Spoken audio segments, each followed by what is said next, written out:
শোনো, আজকে পর থেকে বাংলা ছেড়ে শুধু তোমাকে ধরলাম।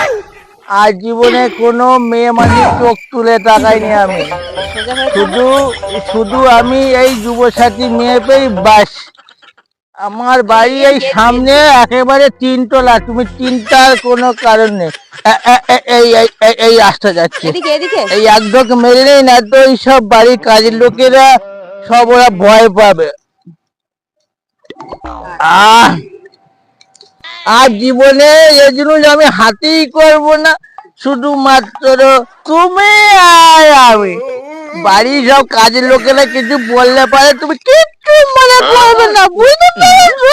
ঠিক আছে, একদম সোজা এই রাস্তায় ঢালাইটা একদম ঠিক যাচ্ছে। এটা বাবা না, আমি তো বিশ্বাসই করতে পারছি না। আমার বাড়ি 5-5টা মা আছে, তার সত্ত্বেও বাবা বিয়ে করে এনেছে। আমার বিয়ের বয়স পার হয়ে যাচ্ছে, তা আমার বিয়ে লোক হচ্ছে না, আর বাবা করেই যাচ্ছে বিয়ে। আমি আজ মাকে বলছি, শালা আজ ব্যবস্থা করে দেবো, আর বড় ভাই পারবো সাহায্য করতে।